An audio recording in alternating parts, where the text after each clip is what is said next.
In today's video, I want to show you how to make a scrappy table runner. Hi, I'm Kim Jamieson-Hirst of Chatterbox Quilts, and today I am using fabric scraps and I'm using scrap tape from the Gypsy Quilter, and we're going to make a table runner. All right, so if you don't know what scrap tape is, it is water-soluble strips.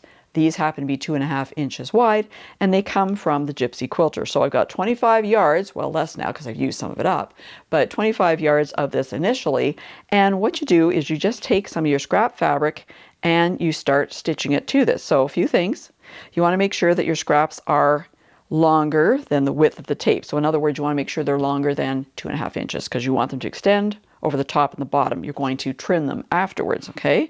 So you just start laying them down. The first piece is right side up. It's hard to see, I know, on this particular one. And I'm going to extend it just a little bit past the edge of the tape as well. And then you would take your next piece and you would put it right side down, stitch them together with a 1/4 inch seam, open it up, press it out, and continue adding your pieces. Again, hard to tell with this one with a snowflake as we go along. Okay, so you would continue doing that with the tape, right? Now, because I want to make a table runner or table topper with this one, I decided what length I wanted that to be initially, okay? So I wanted it to be 18 inches. So I cut the scrap tape 18.5 inches to start, okay? So my scrap tape pieces were all 18.5 inches, right? So then I decided how, wide I wanted it. And I end up making, I think I have 5 of them. I have to think here. 1, 2, or count, I should say. 1, 2, 3, 4, 5. Okay, I have 5 of them here. So let me just move things out here and let me just show you a little bit and explain a little bit more what I was doing here. And I have them in sort of an order here. So let me lay them out and talk a little bit about how I made these and my fabric choices when I made them. Okay, so they're all 18.5 inches in length, right? And I've got all these different scraps in here, right? Great. Now, I was a bit selective in my scrap choices, all right? You probably have noticed that already.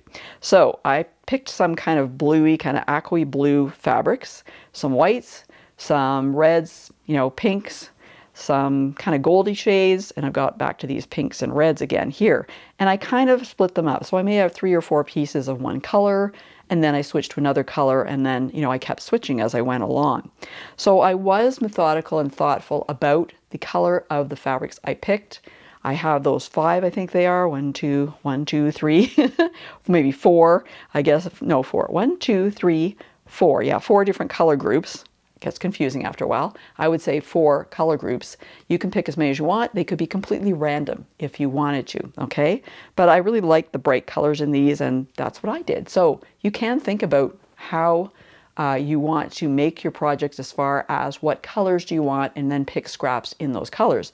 And when I did this, I just had a kind of a block board, I guess I call it. And if you're not sure what that is, check up above in the description below, because I'll put a link to how to make those with some cardboard and some fuzzy fabric, we'll just call it. And I actually took my scrap fabrics and I put like all the bluey, the aqua blues in one color, the whites, the kind of red pinks and the yellows in another one. So it made it easier for me to pick them out. So that's just a little tip for you. All right, so I've got these all together. So now if I put them together like this, I mean, I could do that. But if I want to make it a little bit bigger and I want to do that easily, I could add some fabric in between, right? So what I did is I actually just took strips of fabric. I know they're not scraps. Well, maybe they are, some of them. Sometimes I do have stuff that's 18.5 inches long, like this maybe. And I put them in between. Now these are 2 inches in width, okay? I decided not to cut them the same width as these strips here, which are 2.5, if you remember, because I thought it looked a little bit more interesting to have them a bit different in width, okay? They could all be different widths if you wanted to. I mean, there's so many options, right? But let's just stick with the 2-inch strips of solid or solidish fabric and the 2.5-inch strips of all the scraps you put together. And then I would just put them in between, okay? So let me see if you can, hopefully you can see all this here. Of course, we have seams here, so they would be a little bit less than that. So let's do this. All right, and I've got another one there. Okay, so there we go. All right, so I've got it like this, all right? But I want to take it one step further. And this is where it gets really interesting. But before I do that, I got to stitch this together first so I can show you, okay? Let me go do that. I'll come back and show you what I did next. So here is my table runner. Well, sort of, because it's not going to stay like this. I have another idea for it. But before we get into that, I just want to ask you if you have subscribed to my Chatterbox Quilts YouTube channel yet or not. Because if you haven't, why not? Don't you want to see the new videos that are coming out? Of course you do. And so make sure you subscribe and hit the bell so you'll be notified when I do release a new video. And guess what? It's free. So I hope you'll become a subscriber, and I have a lot more information to share with you in the future. Now, I've got this here, which is kind of part of a table runner, okay? I'm going to change things up a little bit. And by the way, as I went through making this, I gave you a really quick overview of how to use that scrap tape. But if you want a more in-depth video or more in-depth information on that, check up above or in the description below, because I'll put a link to that video. Now, I don't want to leave this just like this. I don't like how it's looking. I don't like the dimensions on it. I want to do something more with it. And so what I want to do with it is I want to cut it up, because hey, why not, right?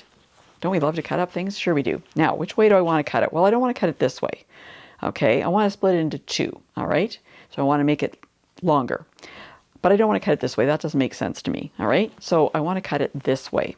So after you've made your, I'm going to call it, table topper option 1, if you will, or start of table topper, you're going to want to cut it in half. And you may need to do some trimming up. I did need to trim it up a bit. It's actually about 18 inches now, okay?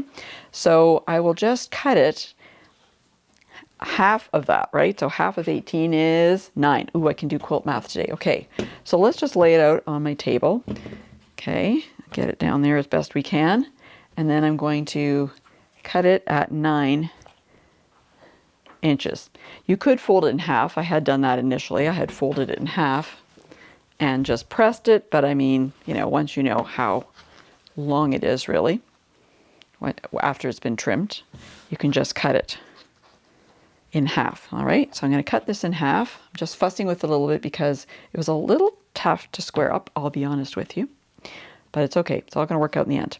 So 9 inches is what I want to cut it to, and I'm going to have 2 pieces then, right? And I just want to double check here, okay? Because once you cut, you're done, right? So I just want to make sure I'm cutting it the right way. Okay, I'm not cutting. I want to cut it perpendicular to the seams here where I put these in, okay? When I put those strips in. Okay, here's my inspector. Is it okay, Salem? Yeah, it's okay. Check it out. Okay, good. So we make sure that it's all the right way. Thank you, Salem. And then we are going to cut. Apparently it requires a second inspection. All right. So here we go. Oh, it's the scariest part, right? When you cut things in half like this. Oh, I always check it a million times because I'm a little nervous. And that's a bit challenging for me sometimes to figure these dimensions out and to figure out which way things go and everything. So, okay, here we go. So we got it cut in half, all right? And then you could just stitch it together again, which seems stupid, but stitch it together this way, right? If you wanted to. And I've got a little piece here. Sometimes you get these little tiny bits, right, that are coming off. That's fine. I could just stitch it together like that, but that's not nearly as interesting as doing something else, right? So let's add something in between.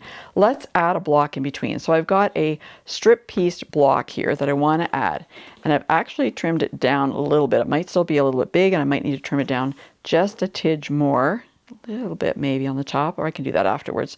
But I think it's a little more interesting to put that in the center and have the two, option 1 sort of table runner piece that I made on either side, right? So it makes it kind of fun. And I can play around with how I want this in. Do I want this side? Do I want this side? And yes, I do fuss like this sometimes, okay?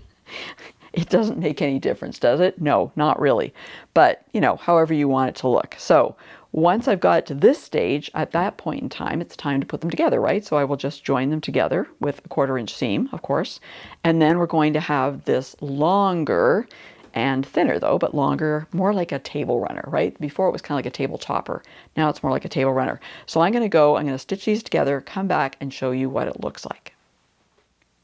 So here we are. I have added the strip piece block in the center, and we've got the half here and the other half there. So now it's a much longer and thinner table runner. So it looks more like a table runner to me. So if you wanted to, you could add some borders.